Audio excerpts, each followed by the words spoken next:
کہ امام بخاری علیہ رحمہ پر بھی الزام لگا ایک بار، وہ جہاز میں سوار تھا، تو وہ ایک لمبا مضمون ہے، اس میں وقت چلا جائے گا، اس پر بھی الزام لگا کچھ اشرفیاں چرانی کا۔ تو جس چور نے الزام لگایا اس نے دیکھا کہ امام بخاری گن رہا تھا، اس کے پاس سے 300 اشرفیاں۔ کس کے پاس؟ اس نے گن لیے اس آدمی نے۔ وہ جب کشتی میں سوار ہو گیا، امام بخاری بھی سوار تھا، تو اس نے کہا کہ میرے 300 اشرفیاں ایک گم ہو گئی۔ اب امام بخاری سمجھ گیا کہ اس نے دیکھ لیا اور بڑا تیز چور ہے۔ آپ کو بات سمجھ آئی کہ نہیں؟ اس نے کہا کہ ٹھیک ہے، کس نے چرائی ہے؟ تو فیصلہ یہ ہوا کہ سب کی تلاشی لی جائے۔ جب تلاشی لے لی جاتی تو 300 اشرفیاں کس سے نکلتی؟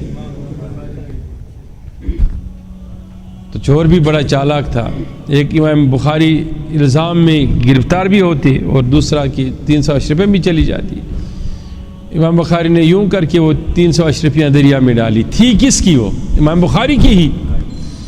بڑا نقصان ہے نا، امام 300 اشرفیاں بہت معنی رکھتی تھی اس دور میں۔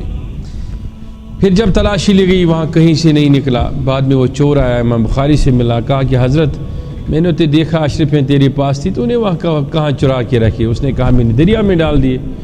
کہا تو نے اتنا بڑا نقصان کیوں کیا؟ رفع دفع کر کے بعد یہ مسئلہ ہم حل کر لیتے، آدھا تو رکھ لیتا آدھا میں رکھ لیتا۔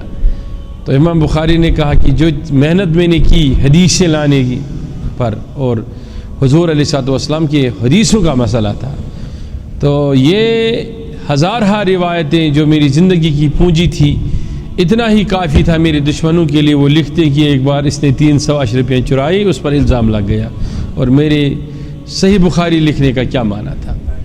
مطلب یہ ہے کہ لوگ جو ہوتے ہیں انہیں معلوم ہے، سمجھ گئے میری بات کو، کہ یہ دنیا کی چوری چکاری یا اس کے اندر الزام آنا، یہ ان کے لیے کوئی معنی نہ ہی دنیا کی دولت ان کے لیے کوئی معنی رکھتی ہے۔